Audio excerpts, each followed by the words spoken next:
Innumerable thoughts and memories, stirred up by the tendencies to which we have become habituated, arise in the mind. One after the other, each thought seems to vanish into the past, only to be replaced as the next, in its turn, becomes fleetingly present to the mind before itself giving way to future thoughts.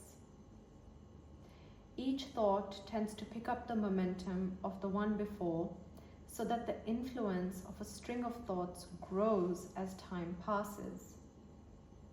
This is called the chain of delusion. Just as what we call a rosary is in fact a string of single beads, so also what we actually call the mind is really a succession of momentary thoughts. A trickle of thoughts makes the stream of consciousness, the mind stream, and the mind stream leads to the ocean of existence. Our belief that the mind is a real entity is a conclusion based on insufficient investigation. We believe a river we see today to be the same river we saw yesterday. But in reality, a river never stays the same even for a second. The water that made up yesterday's river will surely be part of the ocean by now. The same is true for the countless thoughts that run through our mind from morning to evening. Our mind stream is just a succession of instantaneous thoughts.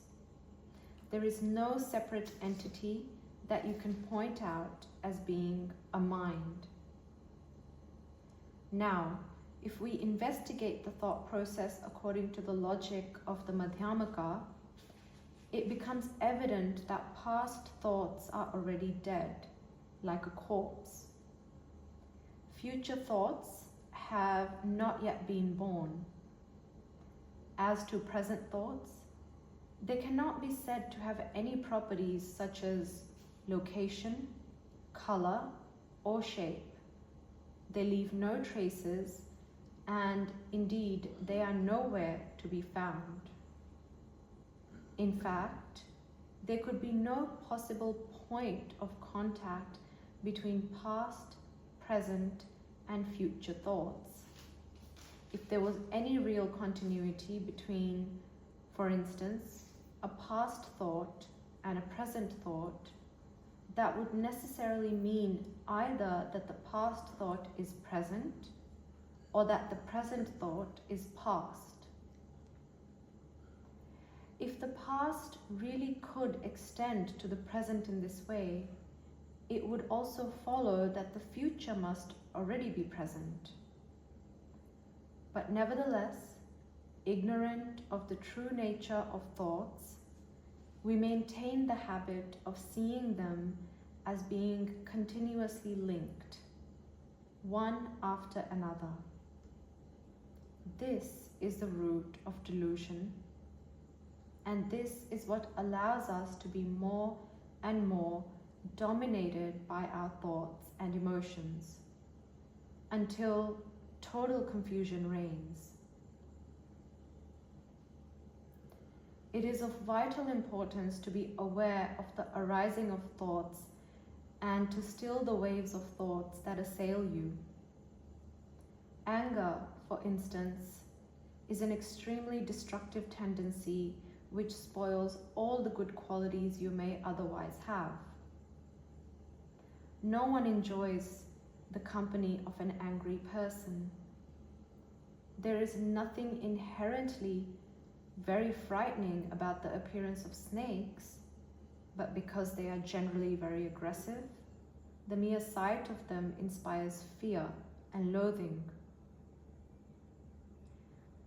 Whether in a human or a snake, such a preponderance of anger is nothing more than the outcome of an unchecked accumulation of negative thoughts.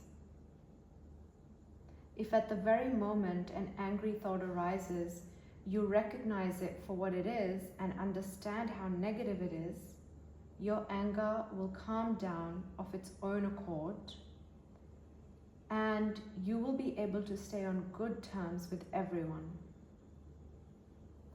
On the other hand, if you let that first angry thought give rise to a second angry thought, in no time at all, your anger will be completely out of control, and you will be ready even to risk your life to destroy your adversary. Always remember, therefore, that a thought is merely the experience of many factors and fleeting circumstances coming together. Whether the thought is good or bad, it has no true existence. As soon as a thought arises, if you recognize its void nature, it will be powerless to produce a second thought, and the chain of delusion will cease there and then. This does not mean that you should try to suppress the natural creativity of your mind, or that you should try to stop each thought with a particular antidote. It is enough simply to recognize the emptiness of thoughts and to then let them rest in the relaxed mind. The innate nature of mind, pristine and unchanging, will then remain vivid and stable.